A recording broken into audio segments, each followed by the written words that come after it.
Ese proceso con títulos grandes, así en grandes titulares, se llama el Renacimiento. ¿Qué es el Renacimiento? Es un cambio en la mirada del mundo, de un universo teológico totalmente imbuido de la interpretación acerca de la fe, convertida en filosofía, que era toda la escolástica sobre las pruebas de la existencia de Dios, tomadas de las fuentes griegas, pero convertidas por el cristianismo en un argumento filosófico para fundamentar la existencia de Dios, o sea, en una teología y en una filosofía de lo religioso. Ahora va a pasar una cosa muy importante. El eje va a cambiar. Ya no va a ser Dios el centro del universo, como lo había sido durante 11 siglos en Europa. Ahora el hombre va a ser el centro del universo. Este cambio es muy importante porque pasamos de una época teocéntrica, donde Dios es el centro, teos es Dios desde la raíz griega, a una época antropocéntrica, es decir, donde el hombre es el centro. Antropocéntrica porque antropos significa hombre, seguimos en el término de los griegos. Ahí cambia el eje de la tierra. Esta es la diferencia entre un apartamento que a usted le prestan un ratico, porque ahí va a estar un tiempo, a una casa con un apartamento que usted compró, que ahí va a vivir el resto de la vida. Cuando usted decide comprar un apartamento y ahí va a vivir el resto de la vida, pues lo decora, le pone afiche, le cambia la pared, le hace una puerta, le arregla la cocina.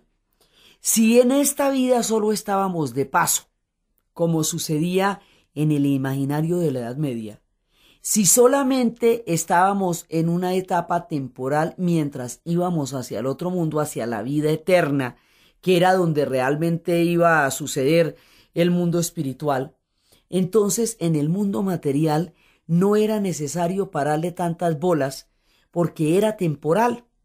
Ahora, cuando nos instalamos en el proceso del hombre, entonces sí nos vamos a quedar aquí por lo menos hasta donde sabemos.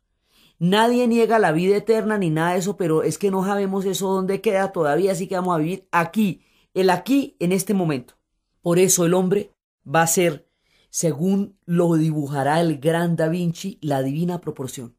O sea, el punto sobre el cual todas las cosas van a estar referidas. Ese es el cambio, es uno de los cambios más grandes que hay. Entonces, ¿qué pasa? Esto cambia la filosofía, cambia todo, porque cambiamos el eje. Entonces ahí empiezan a cuestionarse un montón de cosas. Entonces Copérnico y Galileo empiezan a cuestionar el universo que la iglesia había pintado, la manera como estaba el mundo, que según la teología de la época hacía que la Tierra fuera el centro del universo. Ahora descubren, como lo sabían desde hace mucho tiempo otras civilizaciones, que es el Sol, y descubren el sistema solar y las manchas solares. La revolución copernicana, como se le llama en la historia por este insigne polaco, ha cambiado el eje de la Tierra. La Tierra es redonda. Ya no existe ese mar de la Edad Media que veíamos en Olafo, al final del cual había monstruos y dragones. La Tierra es redonda y se puede descubrir. Y esto nos va a ampliar los horizontes del mundo de muchas maneras. Una es a través de los astros, a través del descubrimiento ya de la redondez de la Tierra, de las órbitas, y empieza una revolución científica. Y Newton va a traer el movimiento, y Copérnico nos cambia los ejes, y Galileo, y esto entra en un choque muy grande con la Iglesia, porque la Iglesia empieza a perder el omnipresente poder que tuvo durante todo el medioevo, porque gobernaba el mundo terrenal y el mundo espiritual. Gobernaba todo, o sea, todas las instancias de un hombre europeo estaban determinadas por la Iglesia, y esto había hecho que se produjeran unas catedrales góticas absolutamente gigantescas, porque era la manera de consagrar el universo a Dios y a la divinidad. Por eso se hacían. Ahora ya no vamos a hacer más catedrales góticas, porque ese ya no es el mundo. Ahora vamos a hacer otras cosas diferentes. Y la Iglesia empieza a perder poder y empieza un proceso de inquisición, de herejías, de índices, de persecuciones, por el cual Galileo tuvo que retractarse, por el cual Giordano Bruno fue a la hoguera, O sea, un proceso durísimo, porque es la confrontación de un poder que empieza a resquebrajarse por la entrada del mundo de la ciencia. Entonces, en ese momento la iglesia va a tener graves problemas y la Inquisición va a ser parte de la reacción que la iglesia va a tener con todos los cambios y las transformaciones que se están haciendo. Esas transformaciones son en lo científico, en todo el sistema cósmico, en la pintura. Van a desarrollarse en Italia unas ciudades-estados que van a producir un prodigio. Esas ciudades son Florencia, Venecia. Venecia va a ser un poder inmenso, va a conquistar el Mediterráneo, va a llegar hasta Turquía, va a ser la señora de los mares, la Serenísima Venecia, con su duce, va a ser un poder enorme.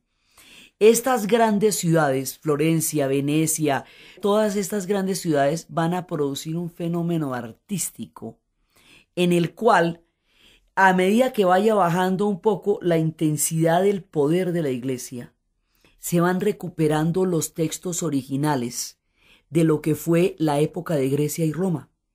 Originalmente, esos textos quedaron en las abadías, pero ahora empiezan a circular públicamente.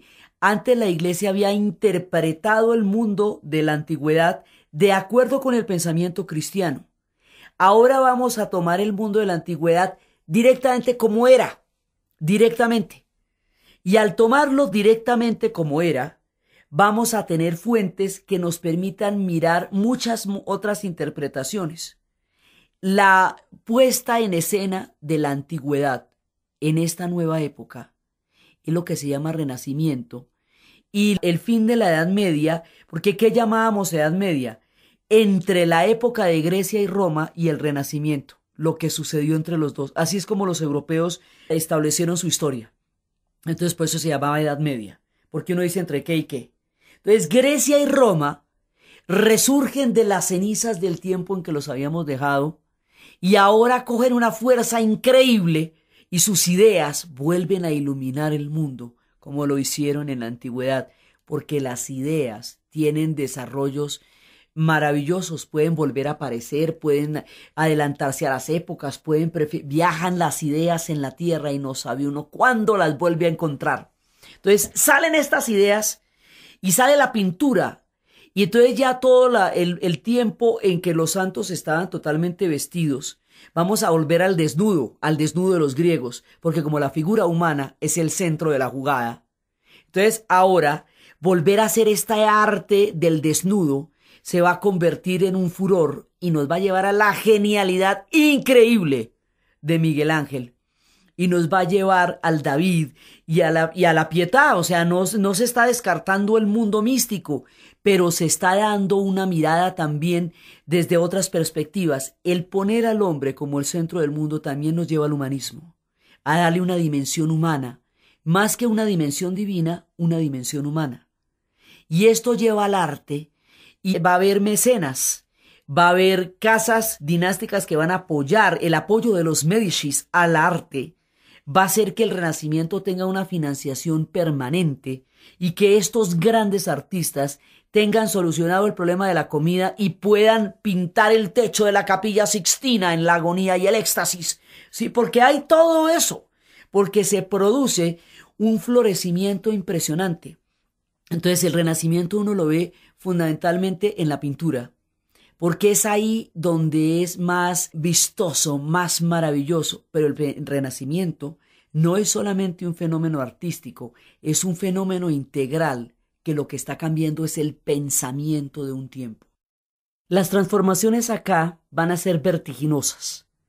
Por un lado, en la pintura, la figura humana pone fin a toda la época del santoral y empieza a crear otro espectro del mundo, y los temas de la mitología griega y romana empiezan a verse completamente imbuidos de la nueva pintura. O sea, por eso se llama Renacimiento, porque renace el concepto artístico de Grecia y Roma. Entonces, eso por un lado. Por el otro lado, ya hemos visto que ha cambiado el eje de la Tierra. Por otro lado, empieza a cambiar la economía. Nosotros en el momento del medioevo teníamos una economía en Europa basada en la tierra. La tierra era lo que era importante. Y en esa medida la moneda fue perdiendo importancia hasta que dejara de ser un fundamento de la economía. En esa época, el pueblo judío, cuando llegó a Europa, fue terriblemente perseguido por la diferencia teológica de no reconocer en Jesús al Mesías, sino seguir esperando el regreso del Mesías de ellos. Eso hizo que ellos no pudieran participar en la estructura del mundo de los europeos. Ellos se dedicaron a la usura, que era el único espacio donde se les permitió. Ahora va a haber un cambio en la economía. Ya no va a ser la tierra, ahora va a ser la moneda. Y ahora va a empezar un nuevo sistema económico que serán las bancas, lo que va a ser el banco, la banca internacional. Entonces, esas bancas van a hacer que los judíos, por un factor de exclusión, después de haber sido perseguidos durante todo el medioevo, incluso quemados durante la época de la peste negra, ahora sean los financiadores y son básicamente los banqueros alemanes. Y empieza a circular la moneda como un factor y cambia el eje de la economía también. Entonces viene la época de la moneda, la época de la banca. Literalmente, estas transacciones se hacían en una banca, haga de cuenta una banca de parque, sí, una banca de esas de madera. Cuando el prestamista, cuando la persona que estaba haciendo la financiación era deshonesta, no procedía de acuerdo a un criterio ético, venían y le rompían la banca de madera física, la banca donde estaban sentados. A eso se le llama la banca rota, porque le rompían exactamente la banca donde estaba sentado. Entonces ahora viene un sistema económico distinto que lo vamos a conocer primero como mercantilismo y luego como capitalismo. Y eso también va a pasar, el cambio de la economía es muy grande. Entonces ahí los judíos quedan montados sobre una nueva mirada del mundo, un factor de exclusión ahora se vuelve una ventaja en términos económicos. Entonces hay una transformación ahí muy grande.